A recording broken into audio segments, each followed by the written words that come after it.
नागरिकों के लिए न्याय और सरकारी योजनाएं अब एक ही छत के नीचे। मिर्जापुर के नागरिकों के लिए न्याय और सरकारी योजनाओं का लाभ अब एक ही छत के नीचे मिलने जा रहा है।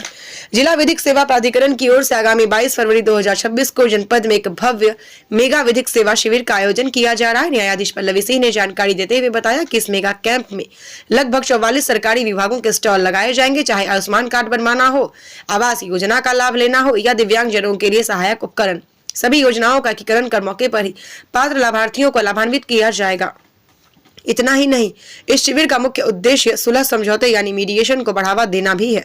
कोर्ट कचहरी के लंबे और अंतहीन मुकदमों से मुक्ति दिलाने के लिए विशेषज्ञ दोनों पक्षों को एक मेज पर बिठाकर विवादों का जड़ से निराकरण करेंगे। स्टार न्यूज़ प्लस के लिए उत्तर प्रदेश के मिर्जापुर से सिराज अहमद की ये रिपोर्ट।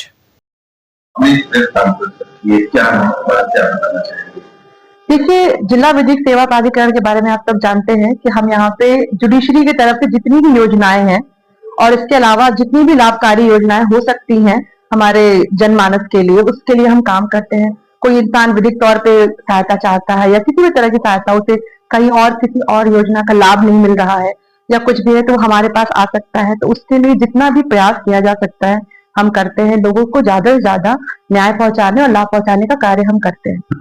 इसके लिए हमारा नालसा और सालसा के बारे में आप जानते हैं, जो राष्ट्रीय स्तर और राज्य स्तर पे हमारी जो संस्था है, इन्होंने हमें एक टारगेट दिया है। एक हमारे लिए टारगेट का मतलब ऐसे कि ये चाहते हैं कि एक हम प्रोग्राम ऑर्गेनाइज करें।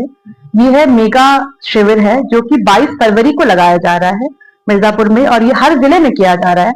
22 तारीख का दिन निर्धारित किया गया है। इसमें उस दिन क्या होगा, जितनी भी सरकारी योजनाएं हैं, जितनी भी संभव हो सकती है, करीब 44 विभाग हैं, उन विभागों से संबंधित जितनी भी योजनाएं हैं उन सभी को उस दिन एकीकृत किया जाएगा।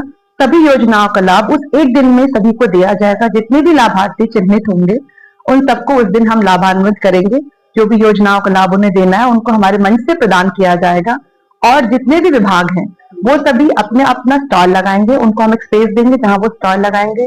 वो आपको अपनी सभी योजनाओं को सूचना देंगे, प्रचार प्रसार करेंगे।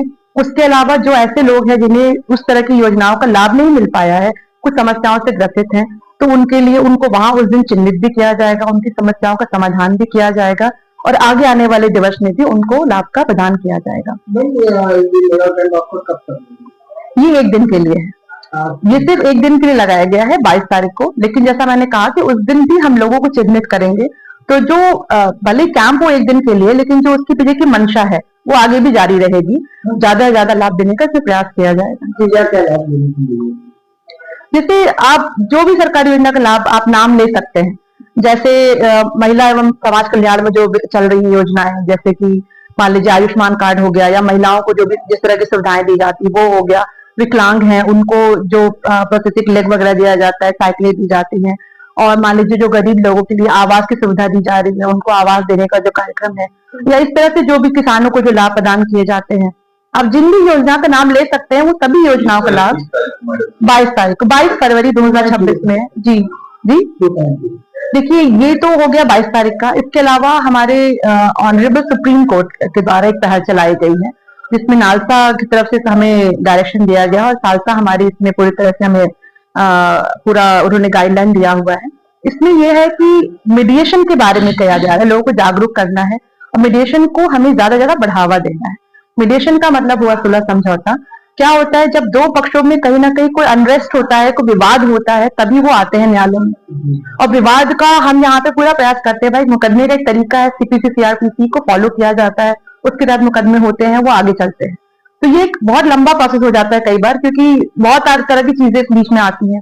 भाई, किसी एक न्यायालय ने मान लो जजमेंट किया तो अगला इंसान अगर उससे संतुष्ट नहीं है तो अपील कर सकता है। ऐसे फर्स्ट अपील होती है, सेकंड अपील होती है, सुप्रीम कोर्ट तक भी आप जा सकते हैं। वहां से लाभ प्राप्त करने के बाद आप वापस आगे एग्जीक्यूशन में आते हैं जहाँ पे इजरा की कार्रवाई होती है। तो वहां पे भी अगर आपको असंतोष है तो आप उसमें भी बहुत तरह के एप्लीकेशन लगाते हैं। तो इसका मतलब ये है कि एक मुकदमा का एक एंडलेस प्रोसेस चलता जाता है। तो कई बार ऐसा होता है कि ये जो अगर एक पार्टी संतुष्ट नहीं है तो वो लड़ती रहेगी, वो चाहेगी मुकदमा चलता रहे। तो हमारा प्रयास ये होता है मीडिएशन के द्वारा कि हम दोनों पार्टियों को संतुष्ट करें, उनको एक मंच पर लाएं, एक टेबल पे बैठाएं, उनकी समस्याओं को उनके द्वारा समझें, उसकी जड़ तक जाएं और उसके बाद फिर उसका हम निराकरण करें। जब हम पक्षकारों को उनके जहां पे प्रॉब्लम है उसको संतुष्ट कर पाएंगे, दोनों एक दूसरे को समझ पाएंगे, तो जब वहां पे समझौता जब होगा तो वो फाइनल होगा। मैडम एक लास्ट सवाल ये 22 तारीख को आपको बताया है कि टाइमिंग क्या होगी? टाइमिंग इसकी सुबह में 10 बजे से होगा। और उसके अलावा जो भी इसमें अभी और जानकारी, क्योंकि मूल रूप नहीं लिया हमारा ये प्रोग्राम, इसमें जो जगह है और जो समय है, ये सभी चीज को आपके द्वारा ही सभी को सूचित किया जाएगा। और वैसे 10 बजे से प्रोग्राम रखने का पूरा इसमें प्रयास किया जाएगा।